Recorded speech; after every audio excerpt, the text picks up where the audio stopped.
राधे राधे मेरे प्यारे भाइयों बहनों माताओं व बंधुओं, संस्कार की बातें चैनल में आपका स्वागत है। बंधुओं, आज मैं आपको श्रवण करवाने जा रही हूँ संकष्टी चतुर्थी व्रत कथा। बंधुओं, संकष्टी चतुर्थी हर महीने कृष्ण पक्ष की चतुर्थी तिथि को आती है। बंधुओं, इस दिन गणेश चतुर्थी का व्रत किया जाता है। इसे संकष्टी चतुर्थी भी कहा जाता है। बंधुओं, जो मनुष्य भी संकष्टी चतुर्थी का व्रत करते हैं उनके जीवन में कभी भी आर्थिक संकट नहीं आते, अर्थात उन्हें आर्थिक संकटों का सामना नहीं करना पड़ता। बंधुओं, जो व्रत नहीं भी करते हैं वे यदि संकष्टी चतुर्थी की कथा सुनते हैं तो उनके भी सभी आर्थिक संकट सदा के लिए समाप्त हो जाते हैं। बंधुओं, यदि आपने हमारे YouTube चैनल संस्कार की बातें अब तक सब्सक्राइब नहीं किया तो जरूर करें और बेल आइकन दबाना ना भूलें। बंधुओं, वीडियो को पूरी सुनने के बाद कमेंट बॉक्स में जय गणेश भगवान लिखना ना भूलें। बोलो गणेश भगवान की जय हो, संकट चौथ माता की जय हो।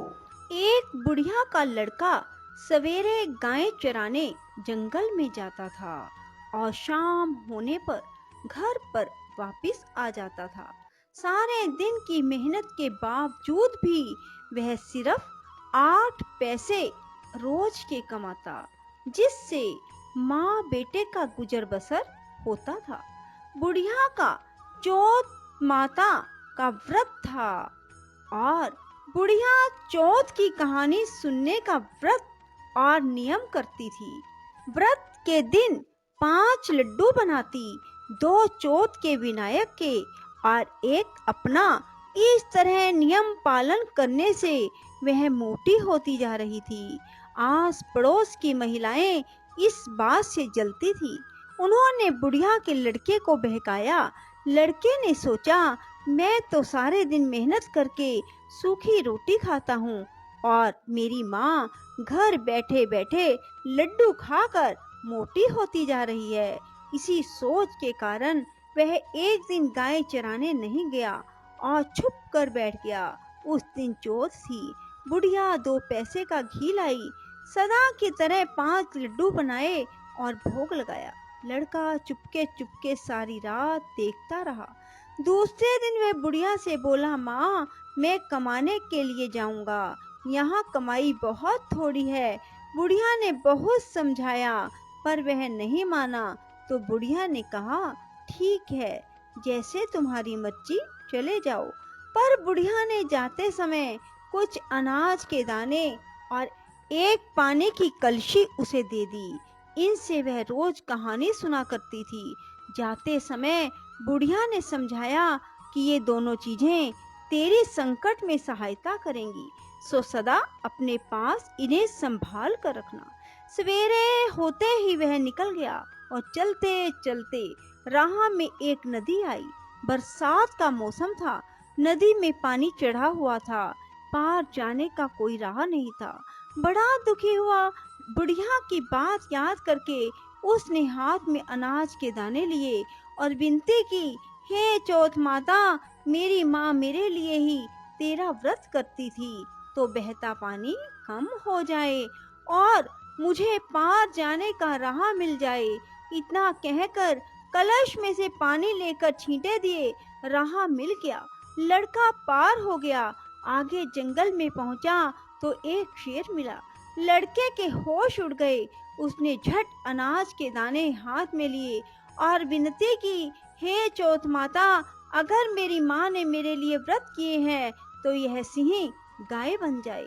पानी के छींटे देते ही शेर गाय बन गया और चरने लगा। लड़का आगे निकल आया। सांझ होते होते एक गांव में जा पहुंचा। गांव में घुसते ही एक बुढ़िया का घर आया। अंदर जाकर बुढ़िया से रात बिताने के लिए जगह मांगी। बुढ़िया ने दया करके हाँ भर ली। वह ठहर गया। रात को उसने देखा बुढ़िया माल पुए बनाती जा रही है और रोती जा रही है। लड़के ने अचंभा किया।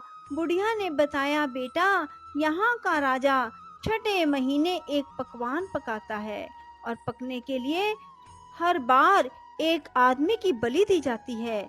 उसका नियम यह है कि बारी बारी हर घर का एक आदमी लिया जाता है। आज मेरे 7वें लड़के की बारी है, उसको आज मालपुए खिलाऊंगी। सुबह होते ही राजा का बुलावा आ जाएगा। लड़के ने कहा, माँ चिंता मत कर, कल तेरे लड़के के बदले मैं जाऊंगा।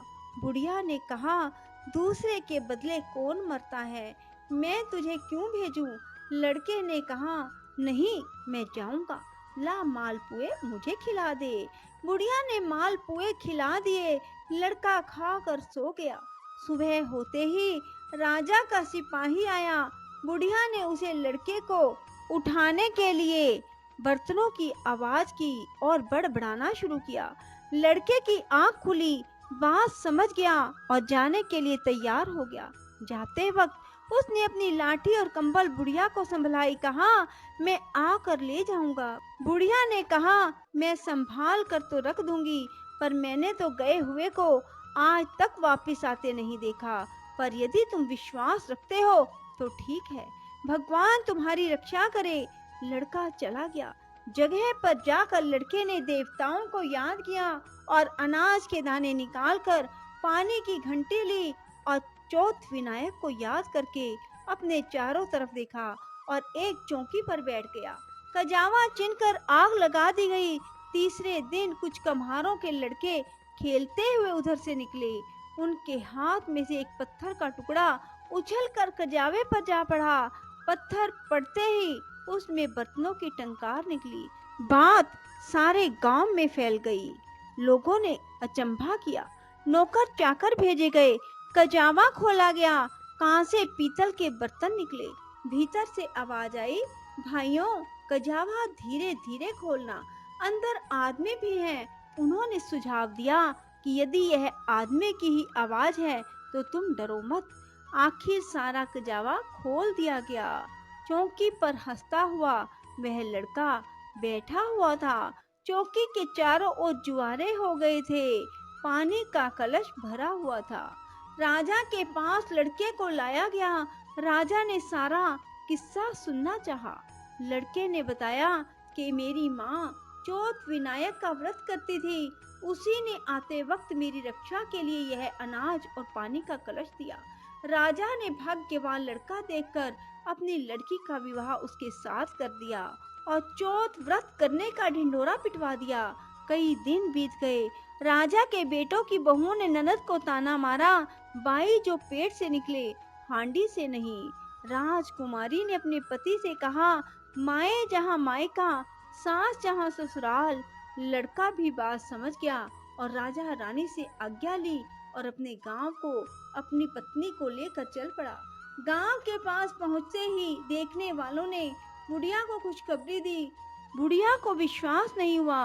उसने उपलों के ढेर पर चढ़कर देखा, बेटा बहू आते दिखाई दिए।